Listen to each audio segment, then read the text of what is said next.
We do have it, and we are, I'm a little bit excited to report more movement with Dorian now, moving northwest at 5 miles per hour. So slowly but surely, we're going to get this thing out of there, but it's still going to take some time.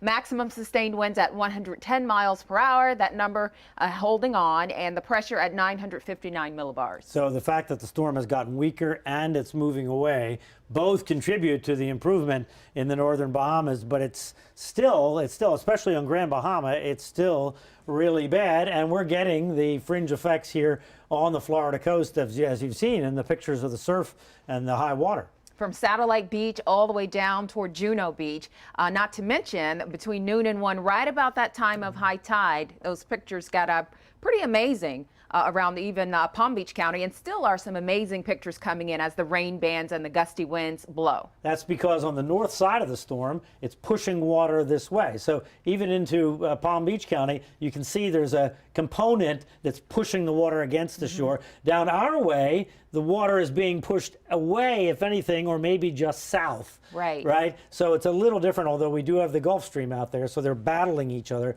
And we'll look in just a second. The water is very high off our shore and still in the northern Bahamas. So there it is, spinning on the Doppler radar. Here are some of the wind gusts, even around Fort Lauderdale. Did you see that one? It was at 40 miles per hour. So that's tropical storm force. But officially, our tropical storm watch has been lifted for Broward. But obviously, yeah, 43 miles per hour. So we're feeling it. Right. So remember, the center is offshore of Fort Pierce, more or less. So as the winds come in on the north side, this is where those winds are going to increase most because it's coming in directly off the ocean. It's not partially on the land. It's not coming in at an angle, coming directly in off the ocean there. And then up to the north, there you see, these are all going to increase here as Dorian moves north. It will. So that's why there are hurricane warnings up and down that east coast. Right. If the storm would just come, if that weather came over the coast, you'd notice a drastic jump up in all the wind effects. So maybe they're going to get lucky. We showed the drying of this side, but the model says that will let up this afternoon, that drying will let up and allow that moisture to wrap around. We'll see if that turns out to be the case, but that drying is what's keeping the bad weather really offshore here at the moment.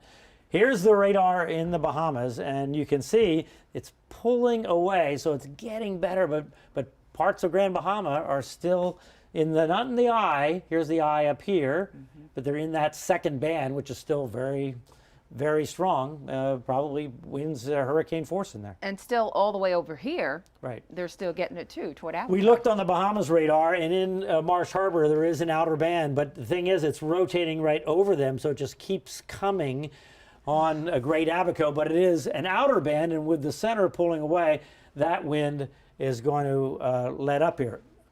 Betty, I thought that we should, for folks in South Florida, the Bahamas and South Florida, as Glenn was saying, have a really close connection. A lot of South Florida people go to the Bahamas, but maybe not everybody knows what we're talking about here, right, in the terms of the northern Bahamas. And also, I wanted to show the water, because as you were saying about boating, and people want to get in their boat, right? And they want to get there right away to help people in the Bahamas. But we need to know what is going on with that wave action. This is really important. Right. So look at the reds here. If you were to leave Miami or Fort Lauderdale and you were to go to try and help in Great Abaco, you would go through this red area, and there's a very high turbulent seas here. The highest are up to the north, the whites and the purples up there.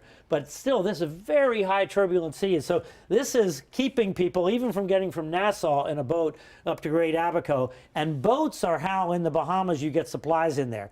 Yes, they fly airplanes, but boats really are how big supplies are stocked in supermarkets and so forth. So this is keeping all that from happening.